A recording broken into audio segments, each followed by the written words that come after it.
సర్వ సృష్టికర్త అయిన దేవుని పేరట మీ అందరికీ మా శుభాభివందనములు తెలియజేసుకుంటున్నాము. జీసస్ న్యూ క్రియేషన్ మినిస్ట్రీస్ ద్వారా ఈ రీతిగా ప్రతిరోజు అనుదిన ఆహారమును మీతో పంచుకోవడానికి దేవుడిస్తున్నటువంటి ఈ కృపను బట్టి దేవునికి ఎనలేని కృతజ్ఞతలు. వాక్య ధ్యానంలోనికి మనం వెళ్దాము. లూకా సువార్త 17వ అధ్యాయము 11 వచనముల నుండి 19 వచనముల వరకు. అక్కడ 10 మంది కుష్ఠ రోగులను మనము చూడగలం. వారిలో ఒకడు తనకు స్వస్థ కలుగుట చూచి గొప్ప శబ్దముతో దేవునిని మహిమపరచుచు తిరిగి వచ్చి ఆయనకు కృతజ్ఞతాస్తులు చెల్లించుచు ఆయన పాదముల యొద్ద సాగిలపడెను. వాడు సమరయుడు. అందుకు యేసు 10 మంది శుద్ధులేరి కారా, ఆ తమ్మండిగురు ఎక్కడా? ఈ అన్యుడు తప్ప దేవుని మహిమపరచుటకు తిరిగి వచ్చిన వాడు ఎవడును అగుపడలేదా అని చెప్పి, లేచి పొమ్ము, నీ విశ్వాసము నిన్ను స్వస్థపరిచినని వానితో చెప్పాను. యేసు ప్రభు వారు యెరూషలేమునకు వెళ్తున్నటువంటి సమయంలో 10 మంది కుష్ఠరోగులు తమను స్వస్థపరచాలని ఆయనను వేడుకున్నారు. 10 మంది స్వస్థపరచబడ్డారు. కానీ వారిలో కృతజ్ఞత కలిగిన వాడు మాత్రము ఒక్కడే.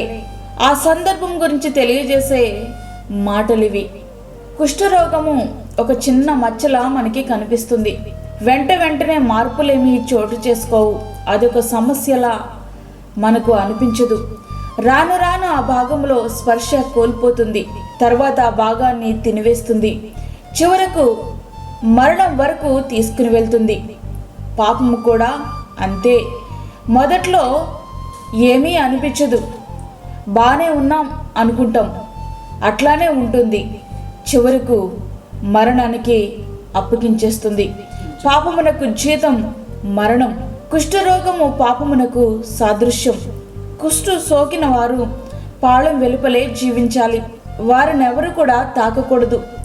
ఒకవేళ వారు బాగుపడితే యాజకులకు తమ దేహాలను కనపరుచుకొని మోషే నిర్ణయించిన కానుక సమర్పించి ఆ తర్వాత సమాజంలో చేరాలి. వాక్యం వింటున్నటువంటి ప్రియమైన దేవుని బిడ్డ, కుష్ఠరోగము ప్రభువును సమీపించడానికి అడ్డుగా నిలిచింది. పాపము కూడా అంతే. ప్రభువును మనలను సమీపించనియదు. మన పాపములే ఆయన ముఖమును మనకు మరుగు చేయుచున్నవి. వారికి కలిగిన వ్యాధి నయం కాదని, నయం చేయగలిగే వైద్యుడు కూడా లేడని వారికి తెలుసు. అయితే ప్రభువు ఎట్లాంటివాడో, ఆయన శక్తి సామర్థ్యాలు ఎట్లాంటివో వారు అర్థం చేసుకోగలిగారు. వారి జీవితంలో వారికి వచ్చిన గొప్ప అవకాశమును చేజార్చుకోకూడదని, యేసు ప్రభువా మమ్మను కరుణించుమంటూ కేకలు వేశారు. ప్రియ స్నేహితుడా, మన పాపములు కూడా పరిహరించగలిగిన వారు ప్రభువు మాత్రమే. అట్టి గ్రహంలోనికి మనం వచ్చి ప్రభు పాదాల చెంత చేరి మన పాపముల విషయమై మనము పశ్చాత్తాపడాలి. ఆయన చెంతకు వచ్చిన వారిని త్రోసివేసిన సందర్భాలు లేనే లేవు. ఆయన వారిని చూచి, మీరు వెళ్ళి మిమ్మల్ని యాజకులకు కనపరుచుకొనుడని వారితో చెప్పాను. వారు వెళ్ళిచుండగా శుద్ధులైరి. లూకా సువార్త 17వ అధ్యాయం 14 వచనం. వారు ప్రభు యొక్క మాటలందు విశ్వసించారు. ఏమీ మాట్లాడకుండా యాజకుల దగ్గరకు బయలుదేరారు. అంటే వారికి ఉన్న విశ్వాసం ఇక్కడ మనకి స్పష్టంగా అర్థమవుతుంది. వారు ఇంకా యాజకుల దగ్గరకు చేరక ముందే మధ్యలోనే స్వస్థపరచబడ్డారు. అందుకే ప్రభువారు కూడా తిరిగి వచ్చిన ఆ సమరణుడితో, నీ విశ్వాసమే నిన్ను స్వస్థపరిచింది అని ఆయన అన్నారు. మన జీవితాల్లో కూడా అనేకమైన ఆశీర్వాదాలు పొందుకోలేకపోవడానికి కారణం విశ్వసించలేకపోవడమే. కృతజ్ఞత కలిగినటువంటి సమరయుడు ఇక్కడ మనకి కనబడుతూ ఉన్నాడు. 10 మంది కరుణించమని ప్రార్థించారు. 10 మంది దేవుని విశ్వసించారు. 10 మంది బయలుదేరి వెళ్ళారు. 10 మంది స్వస్థపరచబడ్డారు. కానీ కృతజ్ఞత కలిగి తిరిగి వచ్చి ఆయనను ఆరాధించిన వాడు ఒక్కడే. అతడు సమరయుడు, అనగా అన్యుడు. ప్రభు పాదాల చెంత చేరి ఆయనను ఆరాధించగలిగాడు. ప్రియ స్నేహితుడా, వాక్యం ఉంటున్నటువంటి ప్రియమైన దేవుని బిడ్డ, మన పరిశుద్ధత మన నీతిని బట్టి కాకుండా ఆయన కృపలో మన ప్రతి అవసరమును తీర్చుచున్న ప్రభు పట్ల నీవు ఎట్లాంటి కృతజ్ఞతను కలిగి ఉంటున్నావు? దేవుని దగ్గర నుంచి ఎన్నో మేలులు పొందుకుంటున్నావు. కానీ దేవునికి నువ్వు సరైన విధంగా కృతజ్ఞతాస్తులు చెల్లించలేకపోతున్నావు. కృతజ్ఞత లేని ఆ 9 మంది ప్రవర్తించిన తీరు చాలా బాధాకరంగా ఉంది కదూ. కరుణించుమని పాలెం మొత్తం వినబడేలా అరిచిన అరుపులు స్వస్థ పొందిన వెంటనే స్తుతించడానికి కూడా వారి నోళ్ళు మోగబోయాయేమో. వారి పిల్లలను కుటుంబాలను చూచుకోవడానికి పరిగెత్తారేమో. వారి నిర్లక్ష్య స్వభావం, కృతజ్ఞత లేని జీవితం ఎట్లాంటిదో ప్రభు మాటల్లోనే మనం అర్థం చేసుకోగలం. యేసు ప్రభు వారు తన స్వయంగా తాను అన్నటువంటి మాట ఏమిటంటే, యేసు ఆ 10 మంది శుద్ధులేరి కారా? ఆ 9 ఎక్కడా? ఈ అన్యుడు తప్ప దేవుని మహిమపరచుటకు తిరిగి వచ్చిన వాడెవడను కనబడలేదా?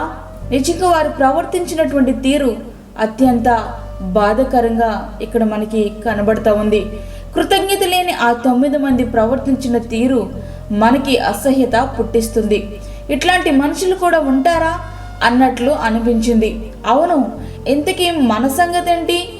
పాపపు కుష్టు చేత నిత్య మరణమునకు తప్ప దేనికి యోగ్యత లేని మనలను ఆయన ప్రాణమునే బలిగా అర్పించి ఆ నిత్య నరకము నుండి మనల్ని తప్పించినందులకు మనం ఎట్లా దేవునికి కృతజ్ఞతలు కలిగి ఉంటున్నాం?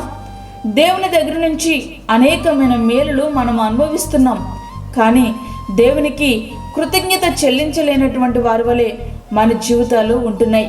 కృతజ్ఞత లేని ఆ 9 మంది వలె మన జీవితాలు ఉన్నాయేమో. ఈ దినాన మనం పరిశీలించుకుందాం, మన జీవితాలు పరీక్షించుకుందాం, సరి చేసుకుందాం, మన జీవితాలను బాగు చేసుకుందాం, కృతజ్ఞత కలిగి జీవిద్దాం. అట్టి కృప ధన్యత దేవుడు మనకు అనుగ్రహించునుగాక. ఆమేన్. వాక్యం విన్నటువంటి ప్రియమైన దేవుని బిడ్డలారా, ప్రార్థనలో ఏకీభవించండి. పరిశుద్ధుడైన తండ్రి, ప్రేమగల యేసు ప్రభువా, నీ ప్రేమగల పాదములకు లెక్కలేని స్తుతి స్తోత్రములు చెల్లించుకుంటున్నాము తండ్రి. ఈ యొక్క ఉదయకాల సమయంలో ఈ రీతిగా నీ సన్నిధిలో ప్రార్థించే కృపనిచ్చారు, నీకు వందనాలు. ఈ దినమంతటికి కావలసిన నీ కృపను దయచేయండి ప్రభువా. వాక్యం విన్నటువంటి నీ బిడ్డలు కృతజ్ఞత కలిగినటువంటి వారై నిన్ను వెంబడించుటకు సహాయం చేయండి ప్రభా. బలహీనులను బలపరచండి తండ్రి. దూరదేశంలో ఉండి వాక్యం వింటున్న నీ బిడ్డలకు కావలసినటువంటి నీ యొక్క కృపను అనుగ్రహించండి ప్రభా. గర్భఫలం లేని బిడ్డలకు గర్భఫలము దయచేయండి. అప్పుల బాధలతో ఇబ్బంది పడుచున్న నీ బిడ్డలకు కావలసినటువంటి నీ యొక్క ఆశీర్వాదం వారి కుటుంబాలకు మీరు అనుగ్రహించండి. ఇదిమంతా నీ సన్నిధిని మీరు మాతో ఉంచి, మాకు కాదు యెహోవా, మాకు కాదు, సమస్త మహిమ ప్రభావం మీకే ఆరోపించుకుంటూ యేసు పరిశుద్ధ నామమున అడిగి వేడుకుంటున్నాము తండ్రి. ఆమేన్. ఈ యొక్క వర్తమానంలో మీ బంధువులకు, మీ స్నేహితులకు షేర్ చేయండి. దేవుని సేవలో మీరు కూడా పాలిభాగస్తులు కండి. అదేవిధంగా మీ ప్రార్థన అవసరతలు మాకు తెలియచేయండి. మా ఫోన్ నంబర్ 9177377559. దేవుడు మిమ్మను మీ కుటుంబమును దీవించునుగాక. ఆమేన్. దేవుని సేవలో మీ సహోదరి అన్నామణి సాల్మన్. మీ అందరికీ మా హృదయపూర్వక వందనములు.